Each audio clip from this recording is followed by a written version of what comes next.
안녕하세요, 대표님. 저는 면목동 10-2번지 일대 가로주택 정비사업장의 조합원입니다.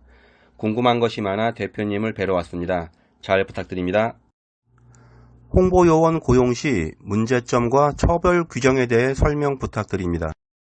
예, 모든 조합의 공통점이기도 할 텐데요. 그동안에는 조합들이 서면 그 홍보 요원을 고용을 금지하는 규정이 없기 때문에 법원에서도 허용돼야 된다라고 판결을 한 적이 있는데, 그래서 홍보 요원들을 고용해서 소위 조합원의 의사를 왜곡시키기도 했고, 그동안에 많은 문제가 있었죠. 그 다음에 조합원에게 제대로 된 설명을 하기보다는 무조건 조합이 원하는 설명을 함으로 해서 조합원들이 판단을 잘 못하게 만드는 그런 경향이 있었는데, 여러분 조합도 다르지 않습니다. 그래서 여러분 조합 같은 경우는 특히 홍보 요원들에 대한 예산이 없는데도 불구하고 예산을 편성하기 전에 그 예산을 편성하기 위한 총회를 개최하는데 홍보 요원을 미리 쓴단 말입니다. 도시정법 위반이죠. 그래서 여러분들 같은 경우는 이제 빈집법 위반입니다. 빈집법 위반을 먼저 적용하니까 빈집법 62조 1호 위반이죠. 그래서 그런 부분들이 반복적으로 여러분 조합에도 있었던 것 같고, 여러분 조합 총회 한 번 했죠. 창립총회 이후에. 그러니까 한 번 했겠네요, 위반을. 그런데 경기도 가면 남양주 덕소 지역의 3구역 조합 같은 경우가 그런 식으로 그해 정기총회에서 총회 예산이 편성이 되는데 그 총회를 위해서 OS를 고용했던 혐의로 해서 단 1회 위반으로 벌금 300만 원 선고받아서 1, 2, 3심 선고받고 아마 대법원까지 해서 조합장직이 박탈된 적이 있었죠. 여러분 조합도 마찬가지입니다. 그 총회를 하는 데 있어서 그 예산이 아직 없는데 그 예산을 만들기 위한 총회에서 미리 OS를 고용했다는 것 자체는 빈집법 위반에 해당이 됩니다. 그동안에는 OS 때문에 여러분이 좀 고통을 받았을 것으로 보입니다. 예. 용마 도시개발과의 PM 계약에 어떤 위반 사항이 있는지 알려주시기 바랍니다.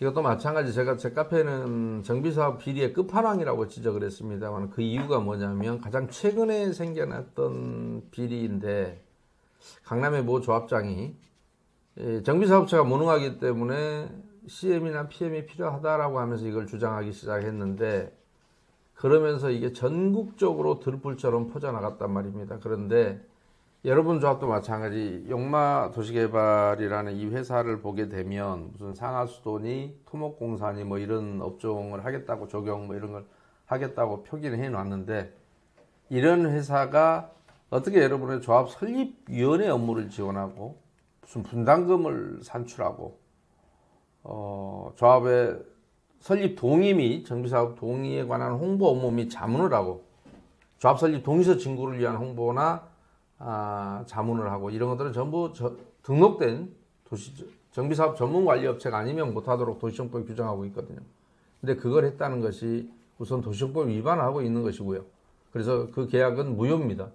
근데 무효는 이 도시정법 위반만을 해서 무효인 게 아니라 이 계약은 여러분들이 총회에서 선정한 적이 없습니다. 이 업체를 미리 계약이 된 것을 총회에 보고받은 적은 있지만 선정한 적은 없어요. 그러니까 추인을 한 건이 있단 말입니다. 업무 추인의 건으로 2021년 그 9월 4일 총회에서 추인했는데 이미 계약은 2020년도에 체결했고, 또는 2021년도에 변경계약을 체결했고, 총회 전에.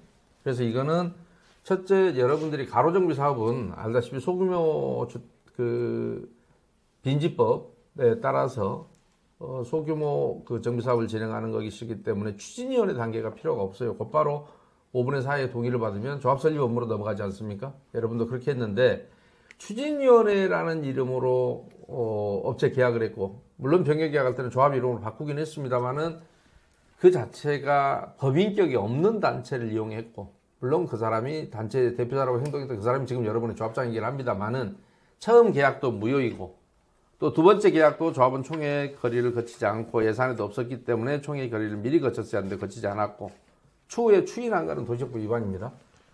여러분 같은 빈집법 위반이고요. 그래서 빈집법 62조 1호를 위반했기 때문에 이 계약은 효력이 없습니다. 그러니까 여러분이 그냥 자연스럽게 무시하면 되는데, 다만 계약을 해준 사람 입장에서는 무시할 수 없겠잖아요. 여러분 입장에서는 무시를 할 수 있지만, 그래서 그 사람이 아마 용익비를 지급하거나 할 위험이 있으니까 여러분 입장에서는 해임을 할 수밖에 없을 겁니다. 그래야만이 여러분이 이 잘못된 계약으로 인한 피해가 조합원한테 돌아가지 않도록 하는 것은 결국은 이 계약을 불법으로 추진했던 임원들을 해임하는 수밖에 없겠죠. 네, 그렇습니다.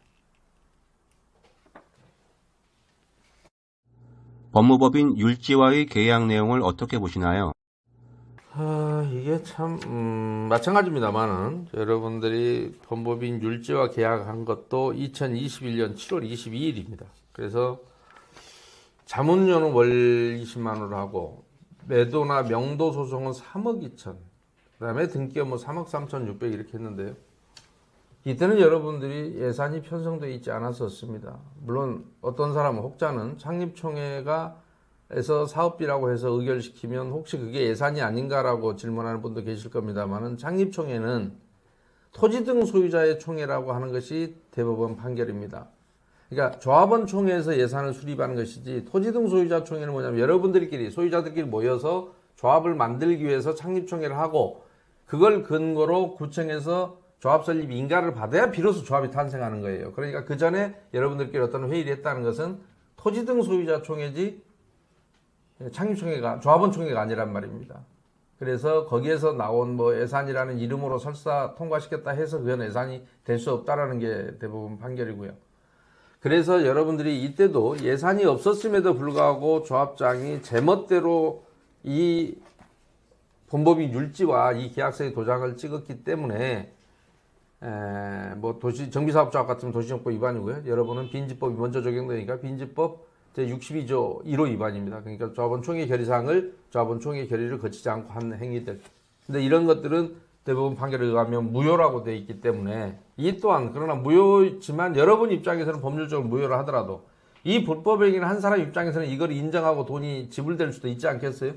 만약에 지불된다면 그 피해는 고스란히 여러분의 손해로 귀결될 거기 때문에 이 역시 해임을 하지 않으면 안 되는 사유 중에 하나일 겁니다. 조합원들이 그 부분을 이해했으면 좋겠고, 그리고 또 비용 자체가 어떻게 산정했는지 모르겠으면 매도나 명도 소송은 여러분들이 조합 설립에 동의하지 않거나 아니면 이주할 때 제때 이주를 안 해서 생기는 비용인데 조합원이 115명에 불과한데 어떻게 이렇게 명도 소송 업무가 3억 2천씩 나올 수 있는지 저는 상상이 안 갑니다. 왜냐하면 다 이사 가고 한 명이 남았다. 그 사람을 소송한다 그러면 그 한 건에 명도 소송하는데 3억 2천을 줘야 되지 않겠습니까? 이 건수도 없고 금액만 있는 이런 놈의 계약서를 어떻게 받아들여야 할지 제가 잘 모르겠습니다. 마찬가지 등기도 굉장히 비싸고요. 저도 법무사무소에 봤지만 이렇게 몇 세대 등기인지 모르겠는데 어떻게 뽑아낸 산정식인지는 모르겠어요. 3억 3,600이라는 이 돈이.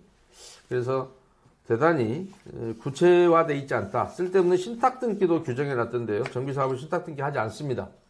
그러니까 그렇게 업무도 조금 불필요한 업무를 규정하면서 굳이 이런 신탁등기를 해놓고 또 신탁등기 해지도 해놨어요. 왜냐하면 신탁등기 해지가 필요 없는 등기를 했기 때문에 만약에 한다면 또 해지를 하는 겁니다. 그러니까 그런 불필요한 등기들을 왜 하면서 비용을 낭비해야 되는지도 사실 잘 모르겠어서 이 부분 또한 계약이 굉장히 불법 상태가 심각해서 여러분 입장에서는 그 불법 행위를 주도했던 임원을 해임하지 않으면 여러분에게 이 피해가 그대로 돌아갈 것으로 그렇게 생각이 됩니다. 예. 주식회사 명지공간개발과의 지적현황 측량 계약에 대해 말씀 부탁드립니다. 여러분 총회 예산이 없었기 때문에 미리 여러분의 총회 의결을 거쳐서 계약을 했어야 되는데 본인이 먼저 계약을 해버렸고 그 다음에 여러분한테 총회는 추인을 올렸기 때문에 내나 빈지법 62조 1호 위반이라는 말씀을 드립니다. 예. 이거는 별도로 길게 설명하지 않아도 앞에 설명했던 내용과 동일합니다. 예. 같은 유형입니다. 그러니까 결국은 세 가지가 다 무효인 것이 종합적으로 말씀드리면 용마도시개발도 그런 식으로 했고 대신에 거기는 그 전에 추진위원회라는 이지도 없는 단체 이름을 써서 여러분들끼리 실제로 썼다 하더라도 그건 단체가 아니지 않습니까? 법인격이 없다라는 겁니다. 그러니까 그렇게 했고 그 다음에 자본총회 결의를 거치 않고 변경계약했고 그 다음에 본법인 율지 마찬가지고 여기 마찬가지 세 군데가 다 동일한 방법으로 했기 때문에 다 무효고 그래서 그 피해를 여러분이 안 입으려면 해임을 할 수밖에 없을 것 같다라는 생각이 듭니다. 예. 정비업체, 설계자, 시공자 선정에 문제점은 없나요?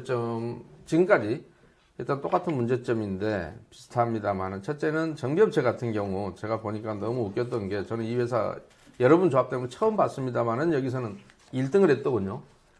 그렇다고 해서 제가 그 당시 입찰했던 이 회사들을 좋다라고 얘기하는 측면은 아닙니다. 저는 대한민국 정비업체들이 갖고 있는 공통적인 문제점을 알기 때문에. 그러나 제가 듣보잡, 주식회사 D파트너는 듣보잡인 회사였는데 솔직히 말씀드리면, 그러니까 제가 처음 본다는 것은 실적이나 그동안의 활동은 많이 못했던 회사로 보입니다. 비교적 이 나머지 회사들에 비해서는. 그런데 불구하고 현격하게 무슨 입찰 제안서 비교표에서 그 적격심사 페이퍼를 만들었던데 거기에서 이 회사가 96점, 그다음에 아마 여기서는 저기로 굳이 따진다면 신한 PNC가 아마 실적은 제일 많을 겁니다. 자타 공인은 아마 국내 1, 2위를 다투는 걸로 알고 있는데, 그렇다고 그 회사를 제가 칭찬하고 싶다는 전혀 없다는 전제를 말씀드리고, 이 회사 문제점도 많기 때문에.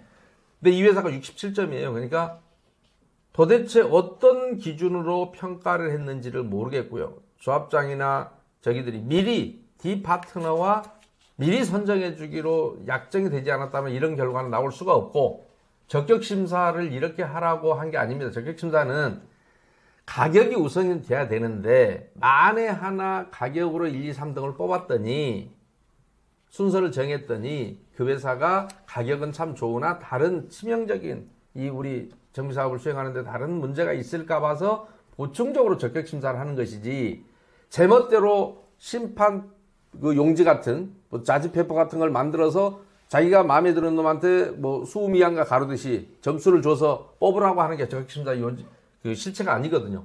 그래서 여러분 조합은 처음부터 뭐가 되려고 임원들이 이 짓을 하고 있는지 잘 모르겠는데, 가장 정비업체에서 중요한 게 정비사업 전문관리업체 아니겠어요? 각 조합들마다 불만도 많고 그렇지만 이후에 어찌됐든 가장 경험이 일천해 보이고 한 업체를 탁월한 점수를 매긴 여러분의 조합 임원들이 탁월한 사람들이 아닌가 싶습니다.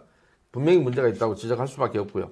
설계업체 성도 마찬가지입니다. 그리고 이 여러분 조합에서 갖고 있었던 그 적격심사 용지가 서울시 공공지원 정비업체 선정 기준에도 전혀 맞지 않기 때문에 객관적으로 비교해 보시려면 서울시가 다 잘했다는 건 아닌데, 정비업체하고 설계업체는 그런대로 적격심사 그 기준이 그런대로 다른 거에 비해서는 비교적 잘했어요. 그런데 그래서 설계나 정비가 조합이 원하는 업체를 뽑기가 쉽지 않습니다. 요즘은. 과거에는 함부로 했지만. 그런데 여러분 조합은 그걸 완전히 파격을 했다는 점에서 좀 놀랐고요. 그 다음에 설계업체도 마찬가지 이 업체에서 똑같은 방식입니다.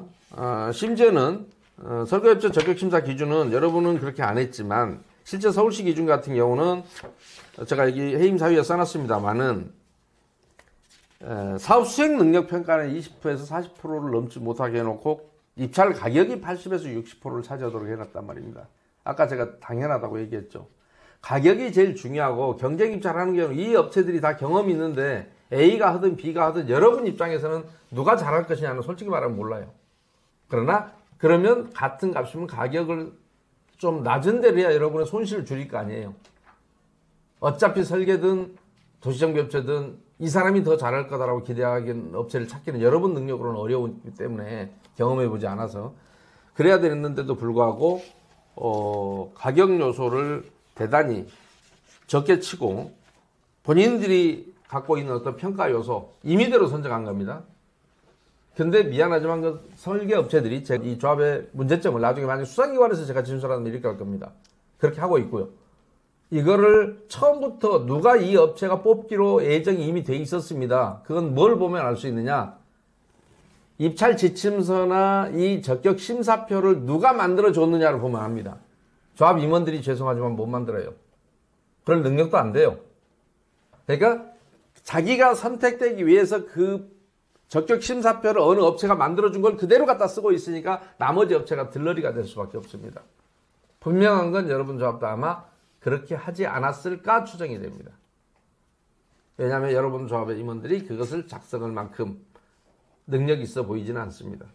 그 다음에 시공자 선정 기준도 마찬가지입니다. 시공자 선정 기준은 여러분들이 OS 방문을 못하게 해놨는데, 여러분 조합은 115명에 불과한데 OS를 15명을 14일간 썼더군요. 자, 그러면 1인당 몇 명을 조합은 담당합니까? 한 7, 8명 담당하면 됩니까? 한 8명? 그렇죠? 1인당 조합원 8명을 담당하라고 이 많은 비용을 들여서 홍보하는데 8명 담당하면 하루 방문하면 끝나겠죠? 요즘 들어 편법으로 조합이 대신 보내면서 감시라는 명목을 쓰더라고요. 그게 여러분 조합의 문제인 거예요. 모든 조합이 그런 짓을 하고 있지만, 그런데 심지어 조합원님이 지금 저한테 설명하잖아요. 이거는 시공사가 보낸 사람이 아닌 감시단이었다. 말 같은 소리를 하라고 그러세요. 조합이 하는 짓거리입니다. 그 소리는. 감시단이 아닌 누구도 오해 살 짓을 안 해야 되잖아요. 경쟁사로부터 여러분이 선정한 그 시공사에 대해서 뭐 브랜드 스탁 순위가 뭐 잘못되어 있다, 허위다 라는 민원이 제기된 사실도 있는 걸로 알고 있습니다. 그거에 대해서 조합이 별도로 해명 안 했죠. 그 다음에 그 입찰 제한서에는 2주 비자를 무이자로 제한했다면서요, 그 회사가. 네, 그렇습니다. 그런데 그런 경우에 문제가 될 것 같으니까 나중에 유이자로 실제로 여러분 총액 책자를 바꿔놨다면서요. 네. 그러니까 그래서 시공사 선정도 결코 공정한 시공사 선정이라고 보여지지 않습니다. 9월 4일 총회에서 가결된 김희석 감사의 해임권을 어떻게 생각하시나요? 조합의 임원이라는 자리가 감사는 본연의 업무가 뭡니까? 본연의 업무는 조합이 혹시나 공정하지 못하게 하는지 의심스러운 일을 하지 않는지 관리, 감독하고 감사하라고 말 그대로 감사가 필요한 거 아니겠어요? 업무의 불공정성이 있는지를 감사하게끔 하는 것이 감사의 본연의 업무죠. 근데 본연의 업무를 했다고 해임을 하는 경우를 어떻게 생각하세요? 물론 해임은 사유는 필요 없습니다. 불신하면 해임할 수 있는데 이 해임은 결론부터 말씀드리면 무효입니다. 대의원에 관한 해임은 불합리하긴 하지만 이것도 별도로 여러분들이 다시 재신임하면 될 일이고 뭐 소송할 가치는 없습니다. 그러나 조합이 하는 짓을 봤더니 뭐가 문제냐면 대의원 말고요. 감사 같은 경우는 임원의 해임을 이렇게 하게 돼 있습니다. 여러분 빈집법 56조는 임원의 해임 같은 경우는 도시정법 준용하도록 돼 있거든요. 도시정법 43조 4항은 이렇게 돼 있습니다. 44조 2항의 규정에도 불구하고 조합원 10분의 1 이상 발의로 조합의 임원을 해임할 수 있도록 돼 있어요. 그럼 44조 2항이 뭐냐? 조합원 총회 개최권자가 조합장이라는 겁니다. 그런데 그러면 해임총회 43조 4항은 조합원 10분의 1 이상의 발의로 임원은 해임할 수 있고, 그러나 그런 경우에 해임 발의자 대표가 조합장의 권한을 대행한다고 돼 있어요. 조합장 이영식이 해임 발의자 대표였나요? 네. 아니 해임 발의자 대표였냐고요? 발의서를 안 냈잖아요, 조합원들이. 그러니까 발의서를 안 냈다는 얘기는 이 사람이 해임 발의자 대표가 아닌 거예요. 그러면 해임을 개최할 자격이 있어요, 없어요? 없어요. 근데 뭘 본인이 해임 당해놓고도 지금 뭘 어떻게 당한지도 모르시죠? 없다고요. 그대로 읽어드릴게요, 판례를. 해임총회에 대해서 자, 조합원 10분의 1 이상의 발의가 있었는지, 발의자 대표가 누구인지, 발의자 대표는 누구로 선출되었는지 등을 해당 총회 소집 공고문이나 총회 책자에 포함하여 이를 확인하게 하였어야 함에도 불구하고 이를 이행하지 아니하여 소집 절차상 하자가 있다라고 해서 2019년 5월 24일 날 서울 동부지방법원에서 2019 카합 만 192호 결정은 효력이 없다라고 한 결정을 한 사실이 있습니다. 무슨 얘기냐? 그러니까 여러분은 여기에 해당이 돼야 안 돼요. 해임 발의자 대표가 누군지, 해임 발의자가 누군지 공고문에 붙어 있어요? 안 붙어 있어요? 여기 공고문에 안 붙어 있죠? 왜요? 해임 발의라는 사실이 없거든. 없는데 조합장이 무슨 수로 44조 2항을 갖고 조합장이 하려면 44조 2항인데 해임은 44조 2항 적용을 하지 않는다고요. 그러니까 지금 김희석 감사는 해임이 됐다, 안 됐다? 안 됐습니다. 안 됐습니다. 감사 본연의 업무를 했다는 이유로 해임당하면 억울하지 않겠어요? 이제는 여러분이 임원을 응징할 차례가 아닌가 싶습니다. 물론 조금 더 당해본 뒤에 뭐 할지 조합원들이 잘 모르겠습니다만은 계약은 자 지금까지 그럼 해임 사유가 이겁니다. 요약을 해드릴게요. 계약은 자기 멋대로 하고 조합원 의사 물어보지 않고, 자 해임도 본인한테 싫은 소리 하면 감사인데 조합장이 해임해버려. 그러면 대한민국의 감사가 어떻게 조합장을 해임할 수, 이거 감사를 할 수 있겠어요? 불공정을 지적했다는 이유로 해임해버리면. 자, 대의원이 의결권 행사해야 되는데, 대의원이 조합장과 임원과 다른 의견을 냈다고 해서 대의원을 해임해버리고. 그러니까 만약에, 우리 대의원이, 정치판으로 얘기하면 국회 같은 것이잖아요. 국회에서 대통령한테 뭐라 그러면 대통령이 국회의원 잘라버리던가요? 그러니까, 여러분 조합이 지금 그렇게 이제 출발하는데 불구하고 여러분 자, 대의원한테도 입에 자갈을 물리고 감사한테 입에 자갈을 물리고 그런데 조합원들은 가만히 있고 이제 마지막으로 조합원들을 입에 자갈을 물릴 차례겠죠. 다행인 것은 여러분 조합의 규모가 작아서 조합원들끼리 소통이 잘 될 것 같기도 해요. 그런가 하면 그래서 이번 기회에 이런 내용을 조합원들한테 알리고 여러분들이 해임을 해야 될 필요성이 무엇이냐에 대해서 조합원들이 공감하시면 여러분 해임을 하시고 아니면 뭐 그런 횡포쯤은 우리가 다 뽑을 때 이미 조합장이 그렇게 하라고 우리가 권한을 부여했다 그러면 뭐 해임이 안 되겠죠. 아무튼 수고하셨습니다. 여기까지 오셔서. 네, 감사합니다.